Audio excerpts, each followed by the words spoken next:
And can you share any of your stories with us from your travels to Ethiopia? Sure. Like a funny story or just like a Just girl story kind of thing? any one of your favorite memories or So the main character you'll see in Girl Rising, Asmara, she,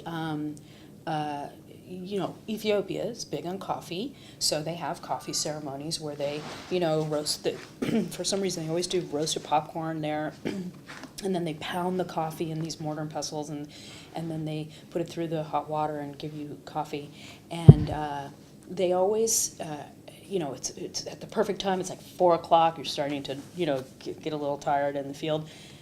Sit and have a little coffee with the family, and they put a little bit of sugar in there, which is how I like it. So they give everybody the cups, and I taste it, and it was so salty. It was bizarre. I've never tasted it. I was like, oh, and I had to kind of drink it. I kind of tried to hide it. And the woman who was helping us, who we call our fixer, she's Ethiopian American, and she was drinking it, and she was looking at me going, I don't understand what's going on. Why is it, this is not good. It's bad manners. And I was trying to I didn't know what to do. Finally, I did choke it down. But later, she was like, what was wrong? Because I'd been in this family's house before. And I said, there was salt in my coffee, and I don't know if they mixed up the salt and the sugar. And she started laughing so hard. She goes, oh, my God, that is like a specialty thing. That is for the guest. The guest of honor gets the salt in her coffee. And I was like, oh, God. Okay, sorry, I couldn't drink it. But anyway, that was just a goofy, random. That doesn't sound very tasteful. Oh, it was horrible. Don't try it. It's horrible. put it in my next one. I know, right? Sorry, mixed it up. Your site says it takes bravery for many girls to get an education. They tried to kill Malala, and some women and girls in her girls in her country don't want her to speak out because it endangers them. What do you say to women who would rather keep things as they are to keep themselves and their families safe? I understand. The cultural fear to make change. It's difficult if a woman doesn't have any kind of support. If she's a girl who was married young, and then the girl is then taken to the in-laws' family and she has no help, like the mother-in-law, the sister-in-law, the brother-in-law, her own husband, they're all just kind of treat her terribly, and she's just like their property, and her own family, received a dowry for her, and they're not giving it back, So I understand that. But of course, what I think, golly, if I could talk to a girl like that, I would say, your possibilities are limitless, and your life does not have to be this. And if the statistics are crazy, but they're true. If you're educated, you have lesser children. You educate your own children. You're healthier. You make better choices in your mate. You serve. It builds up the the gross domestic product of the country. And the country will make more money if women are educated. And so if there would be a way that I could say, you'll be healthier, safer, smarter, if you try to break through your culture, which is hard to say to somebody. How do you say that? How old are the boys when they get married to the some boys are young, but typically they're older. They're 18 and over, but sometimes they're a lot older, 30 something, and marrying a 10-year-old, which is weird, so. Sokka, another girl in your film, who is an orphan who rises from the dumps of Cambodia. To become a star student and accomplished dancer, is a special inspiration to me. How has her story changed lives in Cambodia? Yeah. And all over the world? Sokka is such an amazing person. This project went on for 3+ years, just in production. Before that, the research was years before that. So during our production, Sokka was our first girl that we shot with, and we were invited to a conference called Women in the World, and it was in New York. They wanted to bring one of our girls to the conference. So we said, well, maybe Sokka, but this is a girl who doesn't even have a birth certificate, let alone a passport. I mean, she was born in a village, like in a hut, like nobody knows even when she was born.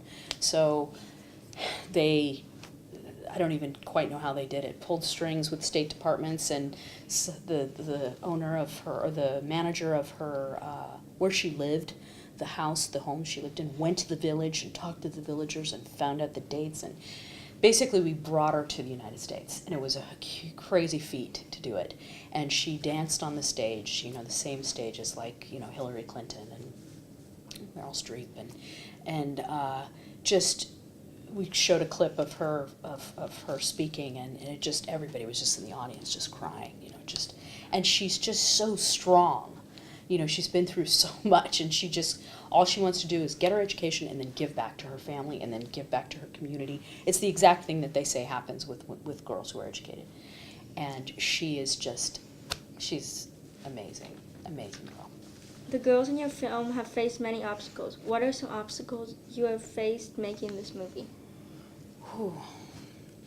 Well, you know, we had to film in, you know, 9 different countries, and getting permits, getting crew, equipment, just arranging these productions was crazy. Like, you had to make sure everybody had their visas. I mean, I remember, you know, running to the embassy offices, or running to FedEx to get something to the embassy office to get visas for camera, and then everybody has to have their shots. And you have to, you know, when you submit your passport to get into certain countries, you have to prove that you've had yellow fever shots and TB, and so, I mean, all those logistics, like, to get to these countries was just, when I think back on it now, it just makes my head spin. It was so crazy. And then afterwards, when all the stuff came back, like processing all that media, we had, you know, terabytes and terabytes of footage. I mean, it's just crazy amount. And so organizing it, and, you know, and then also making short pieces out of things we weren't going to use, and it just, the logistics of this project was crazy. What is the best way to get boys and men to watch Girl Rising? That's a good question. We actually have had, well, you'll see in the film, there's actually a fair number of the stories where a father or a brother or an uncle or a male teacher actually do figure in the girls' lives, which, you know, I think it's sort of a misnomer, like Girl Rising. Like, there are definitely men in their lives who help them. And we have actually been trying to you know, go to boys' clubs and go, you know, talk to groups and encourage people to bring their sons and fathers and uncles and brothers, and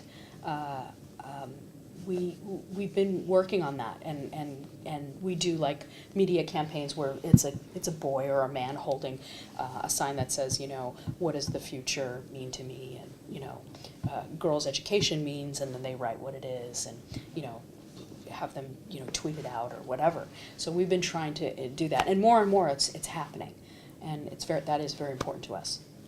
Do you think doing that could put them in danger in any way? You mean if they did it in another country? Maybe in some cases, but not really in the situations.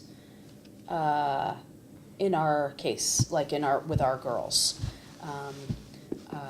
I remember seeing a video recently of a little boy in Egypt where he was young, he was like your age, like talking about girls' rights and women's rights, and it was like, oh my God, like, this isn't something that's just women are thinking about, like, boys and men are thinking about this too in other countries. Mm-hmm. I'm hoping that it's changing, that mentality is changing.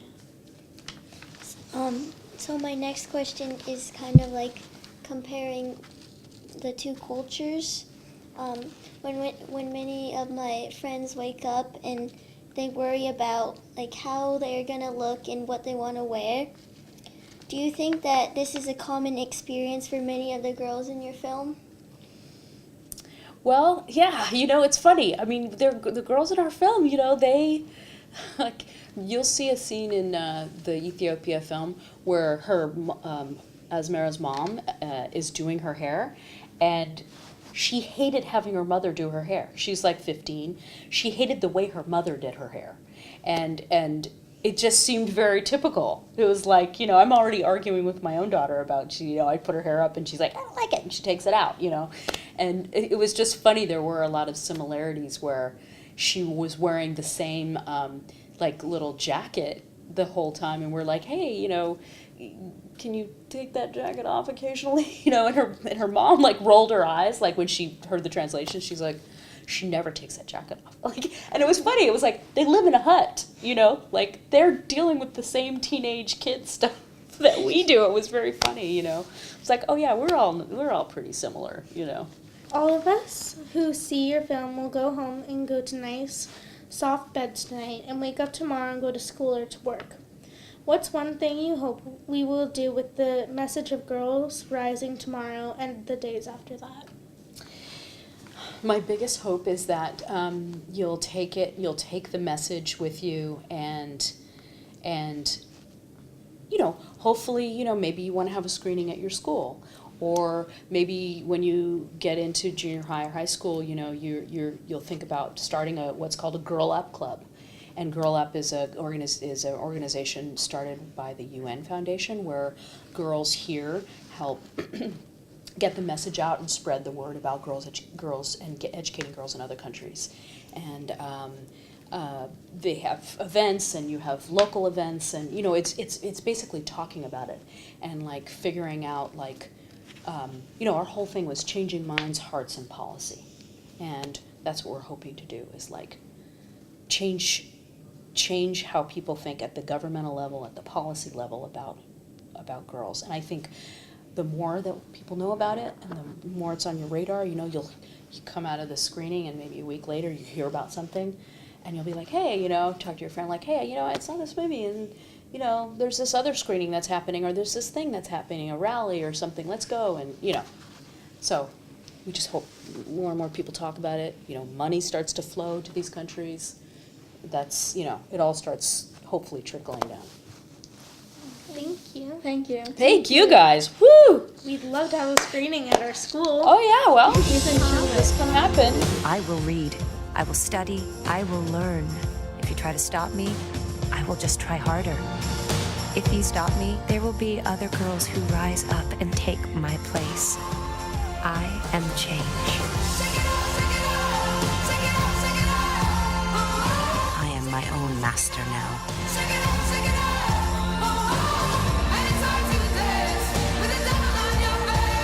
I feel as though I have power.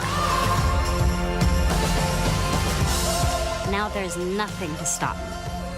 I feel I can do anything.